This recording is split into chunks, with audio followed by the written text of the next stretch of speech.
أما بعد فأعوذ بالله من الشيطان الرجيم بسم الله الرحمن الرحيم يا أيها الذين آمنوا لا تكونوا كالذين كفروا وقالوا لإخوانهم إذا ضربوا في الأرض أو كانوا لو كانوا عندنا ما ماتوا وما قتلوا ليجعل الله ذلك حسرة في قلوبهم والله يحيي ويميت والله بما تعملون بصير صدق الله العظيم. اللهم صل على محمد وعلى آل محمد كما صليت على إبراهيم وعلى آل إبراهيم إنك حميد مجيد. اللهم بارك على محمد وعلى آل محمد كما باركت على إبراهيم وعلى آل إبراهيم إنك حميد مجيد. رب زدني علما رب اشرح لي صدري ويسر لي أمري واحلل عقدة من لساني يفقهوا قولي. سورہ آل عمران آیت نمبر 156 ارشاد باری تعالیٰ ہے یا ایھا الذین آمنوا اے ایمان والو لا تکونوا کالذین کفروا تم ان لوگوں کی طرح نہ ہو جاؤ جو کافر ہوئے وقالوا لاخوانہم اور اپنے بھائیوں سے کہتے ہیں اذا ضربوا فی الارض جب وہ ملک میں سفر پر نکلے او کانوا لو کانوا عندنا ما ماتوا وما قتلوا یا جہاد پر جائیں اگر ہمارے پاس رہتے تو نہ مرتے اور نہ مارے جاتے لیجعل اللہ ذلک حسرۃ فی قلوبہم تاکہ اللہ اس خیال سے ان کے دلوں میں افسوس ڈالے واللہ یحیی و یمیت اللہ ہی زندہ رکھتا ہے اور مارتا ہے واللہ بما تعملون بصیر اور اللہ تمہارے سب کاموں کو دیکھنے والا ہے. غزوہ احد ہے اور مسلمانوں کی وقتی شکست کے بعد مدینہ طیبہ واپسی ہے اور منافقین کی طرف سے مسلمانوں کے دلوں میں شکوک و شبہات ڈالنے کی کوشش ہے اور اللہ رب العزت اس کوشش کا توڑ بیان کر رہے ہیں اور مخاطب ہیں اہل ایمان سے اور بتا رہے ہیں کہ تم کافروں کی طرح نہ ہو جاؤ اور یہاں کافروں سے مراد منافقین ہیں جو اعتقادی منافق ہے وہ کافر کے ہی درجے میں ہے صرف کافر کے درجے میں نہیں بلکہ اس سے بھی نچلے درجے میں. قرآن مجید میں اللہ نے فرمایا ان المنافقین فی الدرک الاسفل من النار بے شک جو منافقین ہیں وہ جہنم کے سب سے نچلے درجے میں جہنم کے 7 درجے ہیں اور سب سے نچلا درجہ منافقین کے لیے مختص ہے. تو ان کا دل چونکہ اعتقاد نہیں رکھتا جو منہ سے کلمہ پڑھ رہے ہیں کیونکہ ایمان نام ہے اس بول کا جو آپ منہ سے بولتے ہیں اور ساتھ میں آپ کا دل بھی اس کا اعتقاد رکھتا. تو منافقین مدینہ کا کیا حال تھا کہ جب وہ نبی علیہ السلام کی مجلس میں ہوتے مومنین مخلصین کے ساتھ ہوتے تو کہتے ہم تو ایمان والے ہیں اور جب ادھر ادھر ہوتے تو کیا کہتے ہم تو ان کے ساتھ مذاق کر رہے ہیں دراصل ہم تو تمہارے ہی ساتھ ہیں. تو اللہ تعالیٰ اب ان کو یہاں پر غزوہ احد کے تناظر میں جب انہوں نے مدینہ آ کر مسلمانوں کے دلوں میں شبہات ڈالنے کی کوشش کی کہ اگر تم مقام احد پہ نہ جاتے یا تم گھر سے ہی نہ نکلو نہ تمہیں کوئی تکلیف ہوگی نہ کوئی مرنا ہوگا تو اللہ تعالیٰ اس کا رد بیان فرما رہے ہیں اور مخاطب ہیں اہل ایمان سے. اے ایمان والو لا تکونوا کالذین کفروا تم ان لوگوں کی طرح نہ ہو جاؤ جو کافر ہوئے وقالوا لاخوانہم وہ اپنے بھائیوں سے کہتے ہیں. اب یہاں پر ایک بات توجہ طلب ہے اپنے بھائیوں سے کہتے ہیں مطلب مومنین سے کہہ رہے ہیں. یہاں پر اللہ رب العزت نے کافروں کو مومنین کا بھائی کیوں قرار دیا کیوں اس طرح کا اللہ رب العزت نے تعلق بیان کیا. یہاں سے قومی بھائی مراد ہے دینی بھائی مراد نہیں ہے. اس کو سمجھنے کے لیے مدینہ طیبہ کا مساق مدینہ سامنے رکھا پڑے پڑے گا جب نبی کریم صلی اللہ علیہ وسلم نے میثاق مدینہ کے ذریعے سے مدینہ میں بسنے والے تمام گروہوں کو آپس میں ایک اکائی بنا دیا تھا۔ یہ اس تناظر میں کہا جا رہا ہے کہ انہوں نے اپنے بھائیوں سے کہتے ہیں، مطلب قومی بھائی جو مسلمان بھی ہیں، قومی بھائی جو منافقین بھی ہیں۔ یہ دینی بھائی اس سے مراد نہیں ہے، کیونکہ دینی بھائی کون ہے؟ جو ایمان میں ایک جیسے ہیں، جو مسلمان مومن ہیں۔ تو اس لیے اس بات کا شبہ ذہن میں نہیں آنا چاہیے۔ اذا ضربوا فی الارض، جب وہ ملک میں سفر پر نکلے، جب وہ نکلے سفر پر، او کانوا غزا لو کانوا عندنا، اگر وہ جہاد پہ جائیں تو کیا کہا منافقین نے؟ اگر وہ ہمارے پاس رہتے، ما ماتوا وما قتلوا، نہ وہ مرتے نہ مارے جاتے۔ لیجعل اللہ ذلک حسرۃ فی قلوبہم، تاکہ اللہ اس خیال سے ان کے دلوں میں افسوس ڈالے، یعنی مومنین کو افسوس ہو کہ ہم نکلتے ہی نہ، ہم میدان جہاد میں جاتے ہی نہ۔ یہ سب کچھ منافقین اس لیے کر رہے تھے کہ ان کے دلوں میں یہ بات اللہ کی طرف سے حسرت کے طور پہ آ جائے کہ ہم نے مدینہ سے نکل کر اچھا فیصلہ نہیں کیا۔ اللہ کیا بیان فرما رہے ہیں؟ واللہ یحیی و یمیت، اللہ ہی زندہ رکھتا ہے اور اللہ ہی مارتا ہے۔ اپنے گھروں میں ہوگے، اللہ نے چاہا تو زندہ رہو گے، اللہ نے چاہا تو موت دے دی جائے گی۔ میدان جہاد میں نکلو گے، کوئی سفر اختیار کرو گے، اللہ نے چاہا تو عافیت سے زندہ رہو گے، اور اللہ نے چاہا تو اللہ اپنی مہمان نوازی بھی فرما دیں گے۔ لہذا اس میں اللہ ہی کا اختیار ہے۔ واللہ بما تعملون بصیر، اللہ تمہارے سب کاموں کو دیکھنے والا ہے۔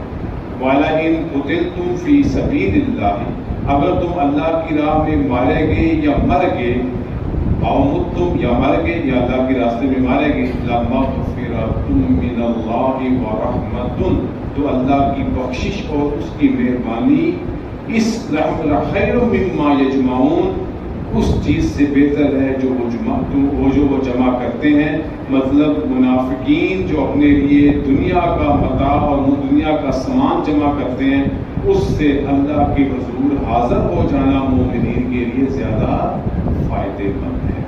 اب یہاں تک اگلی آیت دیکھ لیتے ہیں۔ وَلَئِن مُتُّمْ، اگر تم مر گئے، اور قتلتم یا مارے گئے، لَإِلَى اللَّهِ تُحْشَرُونَ، البتہ تم سب اللہ ہی کے ہاں جمع کیے جاؤ۔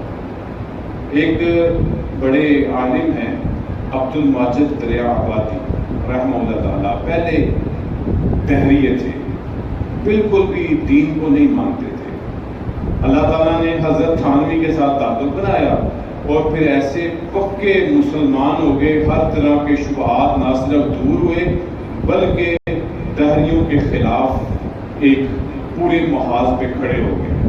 وہ اس آیت کی تفسیر میں لکھتے ہیں، ایک کسی مغربی فلاسفر کا نام لے کے کہتے ہیں کہ مسلمانوں کے دو عقیدے ایسے ہیں کہ جن کی وجہ سے وہ کبھی بھی شکست نہیں کھائیں گے، کبھی بھی پیچھے نہیں رہیں گے۔ پہلا عقیدہ، میدان جہاد میں نکل کر زندہ یا مر جانے پر کامیابی، نکلے اگر مارے گئے تب بھی کامیابی، اگر زندہ واپس آئے تب بھی کامیابی۔ اور دوسرا عقیدہ اللہ کی طرف سے تقدیر پر ایمان، کہ جو کچھ بھی نفع نقصان ہوتا ہے اللہ ہی کی طرف سے ہوتا ہے۔ اگرچہ وہ غیر مسلم جو فلاسفر تھا وہ اس بات کو نہیں مانتا تھا، لیکن اس بات کے کہنے پہ مجبور ہو گیا۔ ان دو چیزوں کی وجہ سے مسلمانوں کو کوئی بھی پیچھے نہیں رکھ سکتا۔ نمبر ایک، میدان جہاد میں جا کر کامیابی کی دونوں صورتیں، اور دوسرا اللہ کی طرف سے مقرر کردہ تقدیر پر ایمان۔ کبھی بھی اہل ایمان کو کسی بھی جگہ پہ ڈگمگا نہیں سکتا۔ ایسے ہی جیسے ہم لوگ اچھا مل جائے ہم کیا کہتے ہیں؟ اللہ تیرا شکر، اگر کچھ ہم پر مصیبت آ جائے، کوئی آفت کو پریشانی آ جائے، تو ہم کہتے ہیں اللہ تیری ہی اس میں ہمارے لیے بھلائی ہوگی، تو ہم فوراً اپنے ایمان اور عقیدے کی وجہ سے اپنے اندر ایک مضبوطی محسوس کرتے ہیں اور مایوسی سے نکل جاتے ہیں۔ وہ غیر مسلم فلاسفر ان دونوں باتوں کی بنیاد پر مسلمانوں کی کامیابی کا راز بتا رہا ہے۔ اگلی آیات مبارکہ نبی کریم صلی اللہ علیہ وسلم کے حوالے سے فَبِمَا رَحْمَةٍ مِّنَ اللَّهِ لِنْتَ لَهُمْ، پھر اللہ کی رحمت کے سبب سے تو یعنی آپ صلی اللہ علیہ وسلم ان کے لیے نرم ہوگے۔ وَلَوْ كُنْتَ فَظًّا غَلِيظَ الْقَلْبِ لَانفَضُّوا مِنْ حَوْلِكَ، اگر آپ ان کے لیے سخت ہوتے، تشنو ہوتے، سخت دل ہوتے، تو البتہ آپ کے ارد گرد سے بھاگ جاتے۔ فاعف عنہم واستغفر لہم، بس آپ انہیں معاف کر دیں اور ان کے واسطے اللہ سے بخشش طلب کریں۔ وشاورہم فی الامر، اور اپنے کاموں میں ان سے مشورہ لیا کرتے رہیں۔ فاذا عزمت، بس جب آپ کسی کام کا ارادہ کر لیں مشورے کے بعد، فتوکل علی اللہ، تو پھر کیا ہے، اللہ پر بھروسہ کریں۔ ان اللہ یحب المتوکلین، بے شک اللہ توکل کرنے والوں کو پسند کرتے ہیں۔ اس آیت مبارکہ کا تناظر بھی غزوہ احد ہے۔ اللہ رب العزت نبی کریم صلی اللہ علیہ وسلم کو بتا رہے ہیں کہ آپ اللہ کی رحمت سے ان کے لیے نرم دل ہیں۔ غزوہ احد میں جو بھی معاملہ ہو گیا، وقتی افراتفری مچی اور نبی کریم صلی اللہ علیہ وسلم کی تعین کردہ جگہ سے صحابہ ہٹے، یقیناً ناراضگی کی بات تھی، یقیناً اللہ کے نبی کے لیے ناپسندیدگی کی بات تھی، لیکن اللہ رب العزت کیا فرما رہے ہیں، اے میرے محبوب، یہ ہماری ہی رحمت کے سبب آپ ان کے لیے نرم دل ہیں۔ اگر کوئی اور دنیا کا حکمران ہوتا تو ممکن تھا اس نافرمانی پر ان کی گردنوں کے کاٹنے کا حکم دے دیا جاتا، ان کو سزا کا حکم دیا جاتا۔ آپ اللہ کی رحمت کے سبب ان کے لیے نرم گو ہیں، اور اگر آپ سخت دل ہوتے، ان کے ساتھ تشنو ہوتے، ان کے ساتھ معاملے کو سخت کرتے، اے میرے محبوب لانفضوا من حولک، یہ آپ کے ارد گرد جو صحابہ محبت کرنے والے، آپ سے عقیدت رکھنے والے، آپ پر جان نچھاور کرنے والے موجود ہیں، صرف اور صرف آپ کی نرم دلی کی وجہ سے ہے۔ اور اس نرم دلی کا رحمت للعالمین کے الفاظ میں خلاصہ بیان کیا جا سکتا ہے۔ اللہ پھر اپنے محبوب سے فرما رہے ہیں، آپ ان کے ساتھ نرم دل ہی رہیں، اور صرف نرم دل نہ رہیں، ان سے جو یہ وقتی طور پر غلطی ہوئی، جس سے نتیجہ افراتفری کی صورت میں، نقصان کی صورت میں آیا، فاعف عنہم، آپ انہیں معاف کر دیں، واستغفر لہم، اور ان کے لیے اللہ سے بخشش بھی مانگے۔ اب پھر میرا وہی سوال ہے کہ غزوہ احد میں جو کچھ بھی ہوا، جب اللہ رب العزت اپنے محبوب سے بھی فرما رہے ہیں آپ ان کے لیے معافی مانگتے رہیں، اور اللہ سے بھی بخشش مانگے، خود بھی معاف کریں اور اللہ سے بھی بخشش مانگے، اور آپ دیکھیں حکم اللہ دے رہے ہیں، آپ بھی معاف کریں اور بخشش بھی طلب کریں، تو پھر کوئی ایرا غیرہ نتھو خیرہ، اس کی رائے کی کیا اہمیت رہتی ہے کہ معاف کرنے کا حکم اور مشورہ اللہ دے رہے ہیں، اور دعا کا بھی واستغفر لہم کے ساتھ حکم دے رہے ہیں، تو پھر کسی کو غزوہ احد کے معاملات میں زبان درازی سے پرہیز اور اجتناب ہی کرنا چاہیے۔ اور پھر اللہ نے تیسری بات فرمائی، وشاورہم فی الامر، آپ ان کے ساتھ مشورہ کرتے رہیں، یعنی کہ اس غلطی کی بنیاد پر ان سے مشورہ کرنا نہ چھوڑیں۔ اب نبی کریم صلی اللہ علیہ وسلم کے لیے صحابہ کرام سے مشورے کی ترتیب کیا تھی؟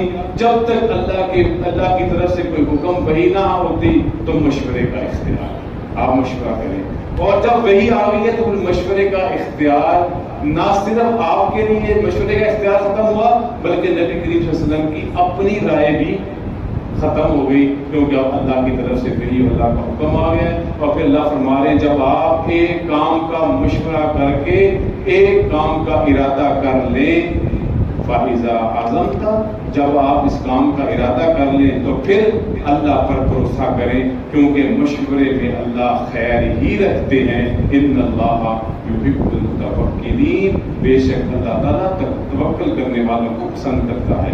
آگے اللہ تعالیٰ ارشاد فرماتے ہیں آیت نمبر 160 میں، ان ینصرکم اللہ فلا غالب لکم، اگر اللہ تمہاری مدد کرے گا تو تم پر کوئی غالب نہ آ سکے گا۔ وہی تقدیر الہی جب اپنے کام پہ آ جائے اور اہل ایمان کی مدد پہ آ جائے، پھر دنیا ساری مل جائے، کسی صورت پہ بھی غالب نہیں آ سکتی۔ وَإِن يَخْذُلْكُمْ فَمَنْ ذَا الَّذِي يَنصُرُكُم مِّن بَعْدِهِ، اور اس نے مدد چھوڑ دی، اللہ پیچھے ہٹ گیا مدد سے، پھر کون ایسا ہے جو اس کے بعد تمہاری مدد کر سکے؟ جب تک اللہ کی مدد شامل حال ہے کوئی تم پہ غالب نہیں آ سکتا، اور جب اللہ کی مدد شامل حال نہیں ہے تو پھر تمہاری کوئی دوسرا مدد نہیں کر سکتا۔ اور سیدھی اور سادی بات، وعلی اللہ فلیتوکل المؤمنون، بس اب مومنوں کو اللہ پر بھروسہ کرنا چاہیے، اہل ایمان کو مکمل اعتماد بھروسہ اللہ ہی کی ذات پہ کرنا چاہیے۔ اگر کامیابی ہے تو وہ بھی اللہ کی طرف سے، اگر ناکامی کا فیصلہ ہے تو وہ بھی اللہ ہی کی طرف سے ہے۔ اللہ رب العزت ان آیات میں غزوہ احد کے پس منظر میں اہل ایمان کو بڑے مثبت انداز سے سمجھا بھی رہے ہیں اور آئندہ کے لیے ایک تعلیم اور سبق بھی دے رہے ہیں۔ اللہ رب العزت قرآن کو سمجھنے اور عمل کی توفیق نصیب فرمائے۔ الحمدللہ رب العالمین، والصلاۃ والسلام علی رسول کریم۔ ربنا آتنا فی الدنیا حسنة وفی الآخرة حسنة وقنا عذاب النار۔ اللهم اغفر لنا وارحمنا وانت مولانا فانصرنا